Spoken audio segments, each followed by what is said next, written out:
With that, good afternoon, everybody. Welcome to the Thursday, February 11th, 2021 update for the Nevada County vaccine and COVID-19 status update.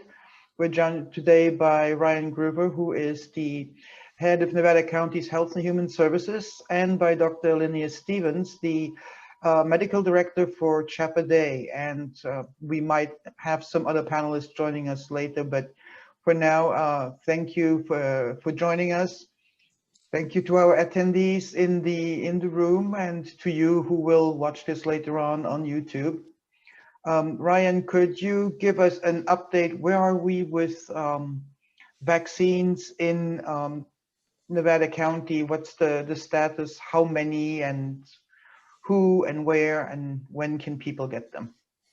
Sure, and thanks for having me and thanks for hosting this. By way of a status update, hopefully folks are familiar with sort of how vaccine flows into the community. If you've attended the previous town halls, you will have heard me say that there are several channels through which it comes. One comes through Indian Health Services, of which Chapa Day receives.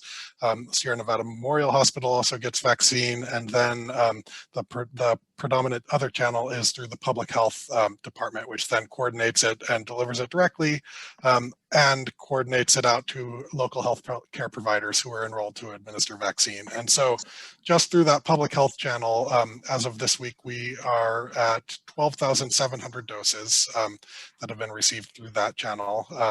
That includes first and second doses. So keep in mind that doesn't mean 12,700 people that have been vaccinated, because we need to vaccinate everybody twice with the vaccines that are currently approved. Now, if you go out to the state's dashboard, they are presenting some data as well, and that's total vaccinations of residents of Nevada County, and they're indicating, as of yesterday, around 12,000 shots that have been administered in Nevada County. That's based on residents, and just to make super clear that for the age-based sectors, we vaccinate based on residents. For the business or the employment-based sectors like healthcare workers, that's based on where they work. And so we've vaccinated some residents of other counties, and other counties have vaccinated some of our residents. But in terms of total Nevada County residents, we're at around 12,000 doses administered according to the state's dashboard. We've moved through phase 1A, and we're able to move into phase 1B, as I've previously mentioned, a week earlier than we originally thought we would, and we were among the first in the state to vaccinate K through 12 and emergency services. And then last week we began vaccinating people 75 and older. There's been a lot of confusion about who's eligible and where they can get their vaccine, and people feeling like there is no plan. So I just want to make sure that there was a plan, and that plan was to vaccinate based on occupational risk and age-based risk. And the state went through their public process of determining who falls into those various categories, and developed a framework. And then the reason it feels like there's no plan is because that framework is now changing, it seems, every week or couple of weeks. And so the problem is that the plan keeps changing. But they have simplified that framework, and as of last week, they basically more clearly defined what's in the business-based sectors in phase 1B tier 1 and moved everybody 65 and over to that phase. And then they abolished future phases, and essentially we're moving to an age-based framework from here on out after we get through this phase. Although I would point out that in Nevada County, we estimate that around 40,000 people fall into the current phase. And so it's going to take time with the 2-dose vaccine, given that we're receiving approximately 2,000 doses a week right now, to get through everybody and start moving on beyond this phase. So there's still a huge gap between who's eligible and who can and those for whom supply is available. And we're working with our providers to make sure that that's getting out to the people who are most at risk, who they know have those health conditions and are at the upper ends of those age ranges, rather than just putting out a box of 100 and it goes to whoever can refresh their browser the fastest. So I think I'll stop there and let some other folks speak, and then I'm happy to answer questions as well. Thank you, Ryan. Can we maybe hear how Chapa Day, what is your status and how is that working, and who can actually sign up, or how does your system work, Dr. Stevens? Thank you, Pascal, and thank you for organizing this too. And so as Ryan was mentioning, we get our supply of vaccine directly through IHS, but we are also really receiving a small amount of vaccine every week. And so right now we are able to vaccinate Chapa Day only patients 65 and up, and then our our American Indian patients who are 18 to 64 with certain medical conditions, as listed on our website. So if you want to see whether you're eligible, you can look at our website, and we update that as soon as we get to the next priority level. However, it is only for Chapa Day patients, as that's the numbers that we have given the federal government and IHS. And so that's what our allocation is based on. So unfortunately, even though we'd like to immunize everyone, we just don't have that at this point. And so we are focusing on our patients only at this point. And I just kind of want to mirror that, you know, there's a lot of a focus on health equity, as well as our patients who are most at risk. And so we do know the vaccine decreases the risk of hospitalization and death. And so that's really why we're kind of focusing on these particular populations. And Dr. Kellerman, as Ryan said, well, 2,000 doses, so that's basically 1,000 people a day. At that rate, we're going to be at this for, well, gee, I mean, who knows how long? 100 weeks, so basically like 2 years. That would be. Are we expecting to have these vaccine allocations increase, and also the doses? If somebody gets their first dose, are they guaranteed to get their second dose? That's a question we get a lot. Yeah, I get those questions, but hopefully yours don't come at midnight like mine do. They do. Anyway, thanks, Pascal. Those are great questions. Yeah, if you do the math, it doesn't work out. 2,000 doses, that's 1,000 people getting first and second doses with the current Moderna or Pfizer vaccines. It take a long time to wade through this county. And as mentioned before, is that 30% of our population is over the age of 65. So we got a heavy lift compared to Sacramento, which is 14, and LA County is 13%. I mean, I'm up here now in Truckee, visiting Tahoe Forest. They're one of our, you know, intimate partners, and you know, they could immunize as many people as possible if they got the vaccines. They're currently immunizing at Sierra College, and last week immunized the health educators. And you know, the idea in the future is they have access to a hangar. They could do drive-through. They could probably do 500 to 1,000 immunizations per day. But it's just lack of immunization. So Pascal, I would request that if you can call Joe Biden and, you know, give him my greetings and just say, you know, turn up the spigot here. We've got the boots on the ground. We've got people that are willing to immunize, and we have vaccine sites.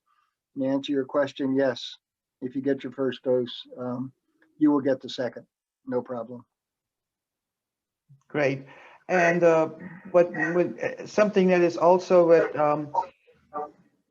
it's maybe worth highlighting. So 12,000 doses, so that is at 6,000 people vaccinated for sure. So, and you've been at this for a little, let's say, what, a month and a half? Is that that's about it? So for a month and a half, and that is about twice the number of people that have confirmed COVID diagnosis in Nevada County. So yes, it is slow, but it is definitely, it's ramping up, and it appears that there is that the vaccine, the doses will come faster than we get new cases, which is really great. And where are we at with the daily new cases? Looking at the dashboard, there seems to be a decline. So are we on the right track, and how can we accelerate that? We are on the right track, Pascal, thanks. Yeah, about 3 weeks ago, the state average is around a little over 30 per 100,000 per day. In order to get into the red zone, red tier. We're in the purple right now. As you know, it's the most onerous. I mean, better than stay at home, but it's pretty onerous.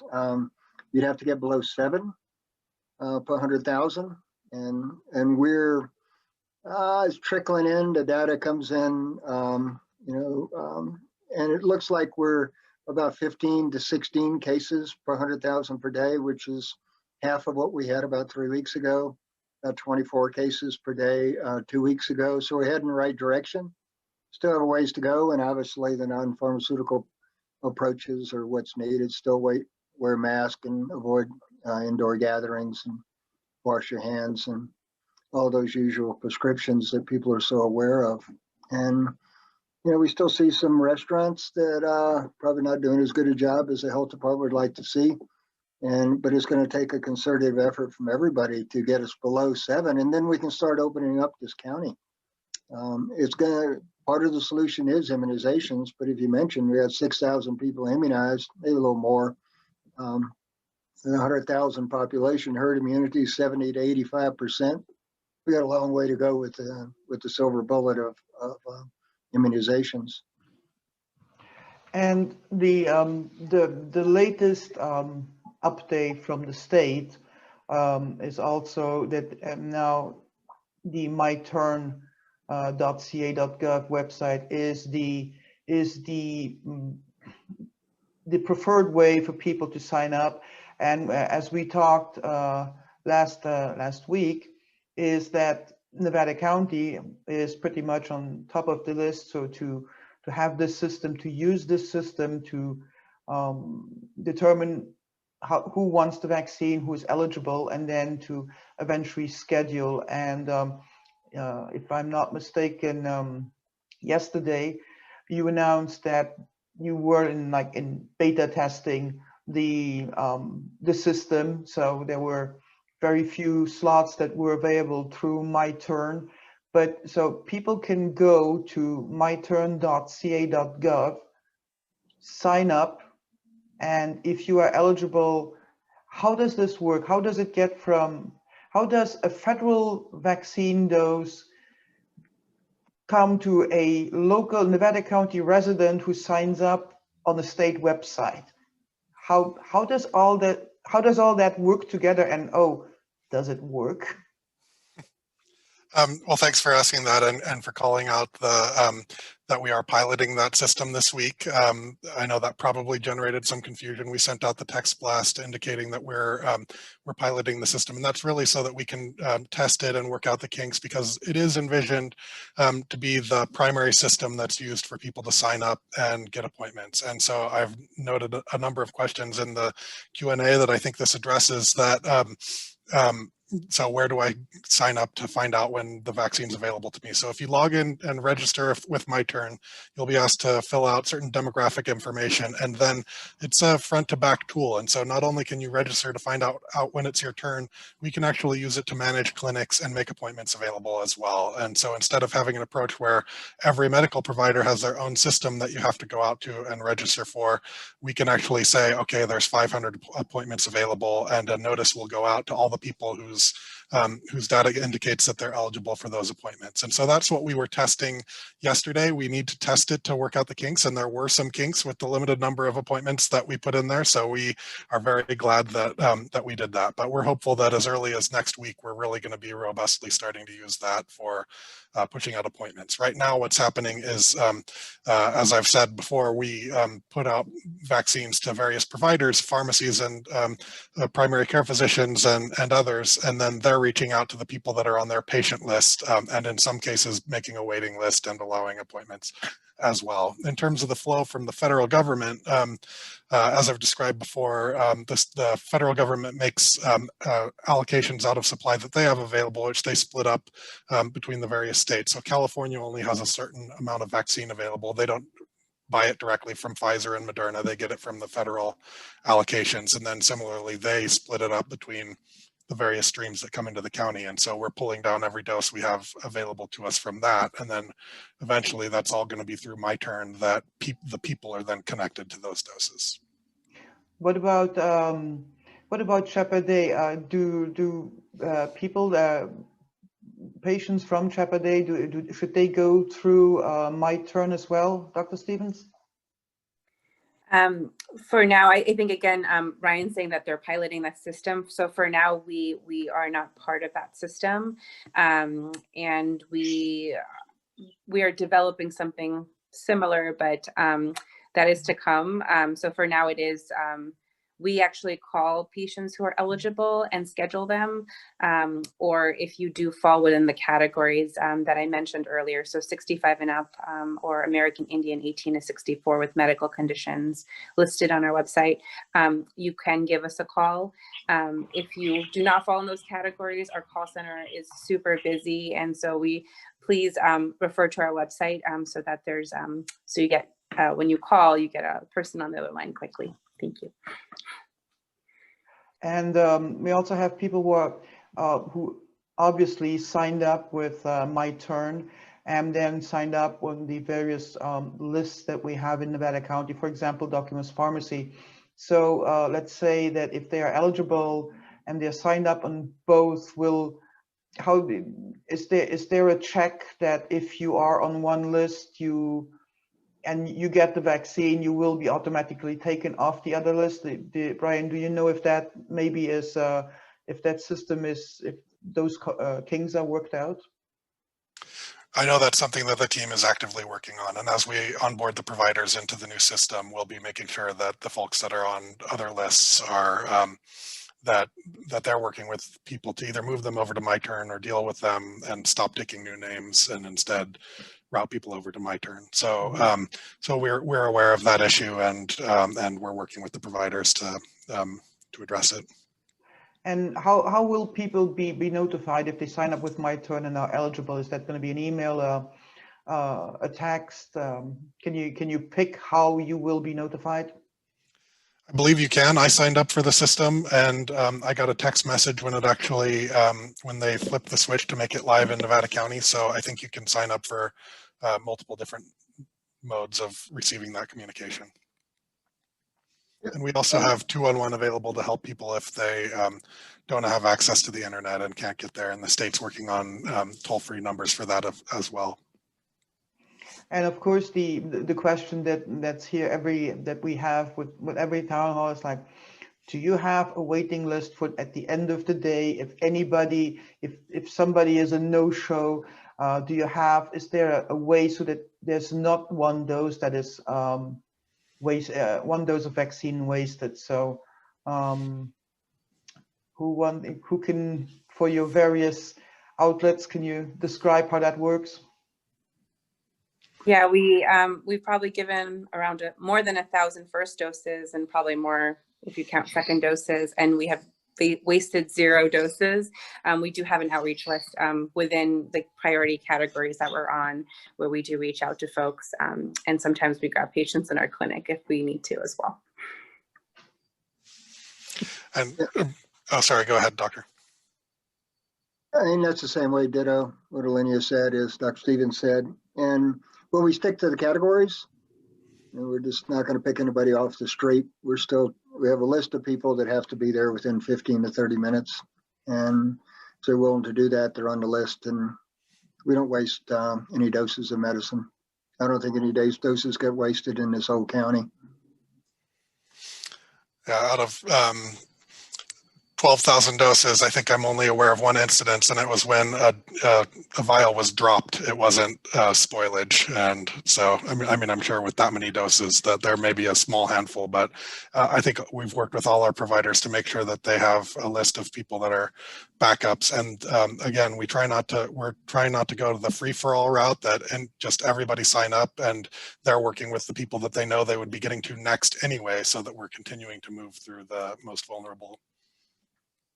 And just to be clear, moving through the most vulnerable categories and the age categories, those are that is the current guidance from the state. It's not like Nevada County is that you are picking your own categories or age groups of people. That is the state is directing you. And last Thursday we were talking about that the next phase was going to be food and ag workers and still waiting for guidance on that. And then the next day, basically the state did away with a lot of the other categories.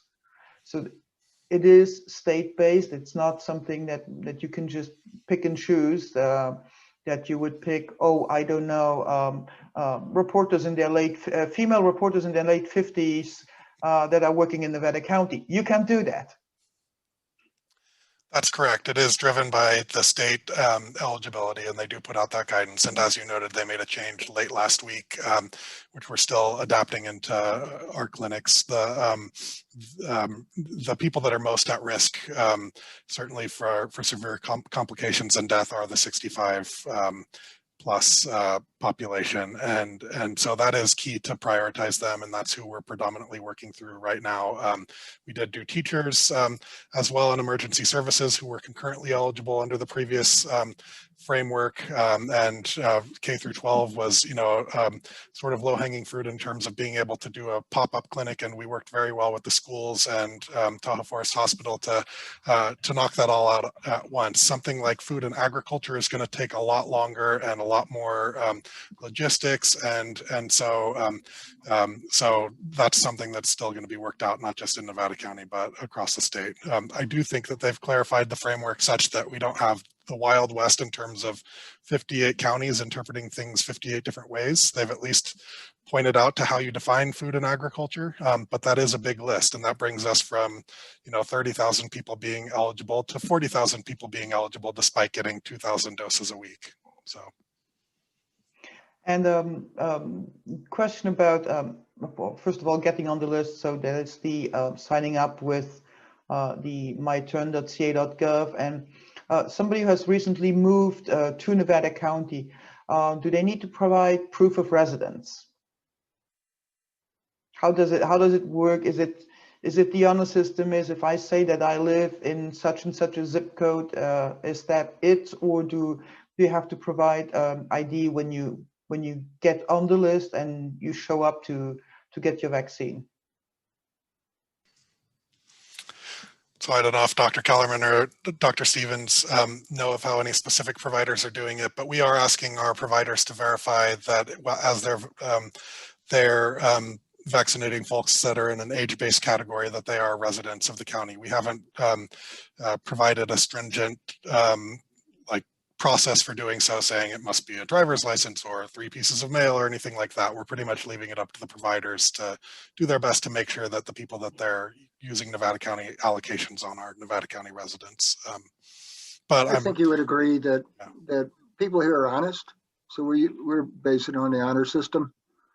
I mean, and the providers know, but I think people in Nevada County, they're not going to lie. Isn't that true, Pascal? I would hope that the Nevada County, that this community, it is a great community, and I would hope that people who live here, they should be proud to live here, and that they would also be happy to say, yeah, I live in Nevada County, and yes, honor system is fine.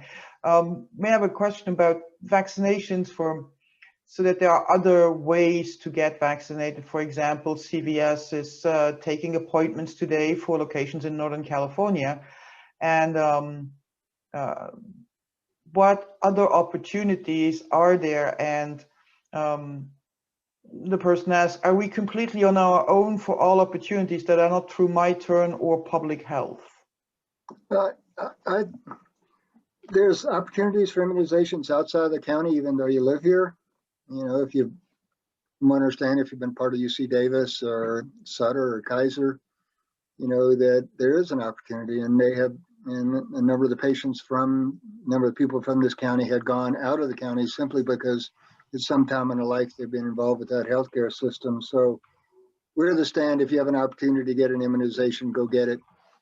Certainly doesn't have to be just through the county or Chapa Day or Western Sierra, Docomo's, or through the pharmacies. The pharmacies will be taking a more robust role. We're not exactly sure what the role is for the future, but they will be. And it's pharmacy to pharmacy. Previously, CVS and Walgreens were tasked with immunizing skilled nursing and some assisted living. But I think it's going to go out more to the general public. We just opening up, a soft opening of Whispering Pines, but that's a very soft opening right now. We're not ready because of lack of immunizations to fully book that institution, but it looks like it's a very easy way to get immunizations, very user friendly. And of course, Docomo's is trying to immunize 180 people per day, and just this week went from 2 days to 3 days a week. And then of course, Sierra Family up near North San Juan is immunizing, and so is Western Sierra, their patient population. So there are opportunities. It's not just one-stop shopping where you come. And in my conversation with Tile Forest, that when immunizations become available, they're hoping to have a drive-through clinic with the airport hangar. But I guess that's a couple of months away until we get a real surplus of immunizations. And they're hoping to immunize between 500 and 750 people a day through a drive-through method. Western County, we're probably not going to do drive-through because this immunization is not as simple as flu. And from the county perspective, it's an opportunity for some people to have an option of talking to a healthcare provider, not just getting a poke in the arm. So we're using that opportunity to talk about other things that may be of interest to the patient. And the one thing when we're talking about doses received, it's not like you are just requesting 2,000 doses a week. It's not like you can just order up a certain number of doses from the state and the state would deliver. It's something that you get whatever the state is allocating to Nevada County or to the providers. It's not like, because there's of course understandably a lot of frustration, and people are saying, well, we have all these. The governor says there's 5 million doses, there's 7 million doses of vaccines available, and how come we only get 1,500 or 1,000 or 2,000 doses a week? Why is Nevada County not ordering more? It's not that you you don't want to order more, you just can't get more. Is that correct? That is correct. And so the state makes an allocation available to us. They let us know each week what is available next week, and we pull down every dose that's available, and we schedule it out for clinics for first and second doses. The other thing that some folks at the state and others have said is, well, counties are sitting on doses, or providers are sitting on doses. And so I think that's a key thing as well. And I referenced earlier the state's dashboard. And if you've listened to me speak at in previous forums, that's something counties have been asking to see that data now since the beginning of this. And the state has been saying, we're going to send you the data that shows how many shots are in arms at these various providers or through these other streams. And so far, we have not seen accurate data coming from the state. They have indicated this week that they're going to be starting to push that data out to the dashboard, and have acknowledged that that data is not accurate, and they're going to push it out anyway for the sake of transparency. That's hugely problematic. We know that they're undercounting the shots that are in arms, and so we are working and are hoping to. We've been contacting all our providers, and we are working to get out the information that that we believe is accurate, and not wait for the state to put something inaccurate out there and then refine it until it gets accurate. We think it's important to get accurate information out there, so we're working on that and hope to have something tomorrow. Yeah, and that data and that transparency, that's something that I can assure you that a lot of us media types, we have been asking for that that very same data. And last time I talked to a media person at CDPH, they said, yeah, we have data, but we know it's not accurate. Well, there's for several reasons, because first of all, there is a lag of when the data comes in, depending on if it is coming in from a county, is it coming in from providers. And apparently there is various coding systems that are different. And so somebody used the wrong code, and the vaccination or the dose doesn't show up, etc. And I have to say it's incredibly frustrating, because we all want to have well, first of all, we want as many vaccines, as many doses as possible, as fast as possible. And but it's also important to know, especially in a county like Nevada County, where we have this high percentage of people of 65 and over, what we can expect, and maybe that also will be something to put some pressure on state and federal electeds again. And I guess we'll have the I guess we have to put a list of contact information in our follow-up story so that if people are interested, that they can, then asking for larger allocations. That might be something that people could maybe write their Congress people. And Dr. Kellerman said, hey, direct Joe Biden directly. I think there's a contact form on the whitehouse.gov website. Pharmacies that are getting vaccine allocations from the feds directly, and that's something. But that data will also be reflected in the whatever it is that will be released at some point, correct? I'm not clear on when we will start receiving that data. I know that through the Biden administration's announcement that they were going to be sending vaccine directly from the federal government to local pharmacies, which in California, I believe, is CVS and Rite Aid.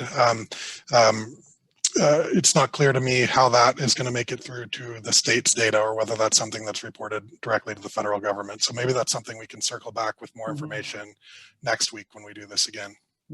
And we just, I just see that the Town Council of Truckee has sent letters to all the state officials asking for more doses for Nevada County and explaining that the readiness to administer these vaccines. So that's, we have also this. So thank you, Truckee, for stepping up.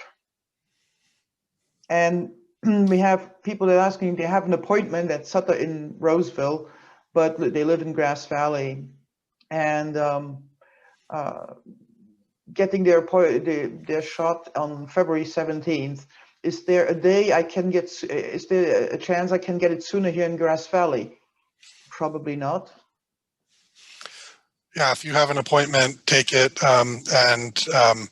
And yeah, we understand. So Sutter is one of those multi-county entities that gets their own doses of vaccine, and we've heard of a lot of people being able to make appointments through them as well. Where I know I've heard of several situations where people went down to Sutter and then got a call from wherever they had signed up from in Nevada County. So be cognizant of that as well. And if you've signed up through multiple sources, make sure you cancel with those other sources once you're actually going to get your vaccine, because we don't want to leave doses on the table.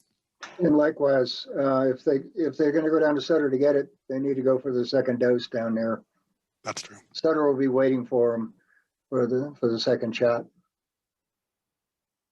Okay, well, we have exceeded our 30-minute allocation, so I really want to be respectful of everybody's time. There are still questions here that we will, I will grab all these questions, and hopefully we'll get the answers in the follow-up story that will be on Ubernet in a couple hours, together with the video for everybody who doesn't have time at noon. I want to thank again, thank you, Ryan, Dr. Kellerman, Dr. Stevens. Thank you so much for being here. Thanks to our attendees. Thank you for your questions. Please be safe, wear a mask, wash your hands, keep the distance, and we will see you again next Thursday at noon. Thank you. Thanks, Pascal. Yeah. Bye.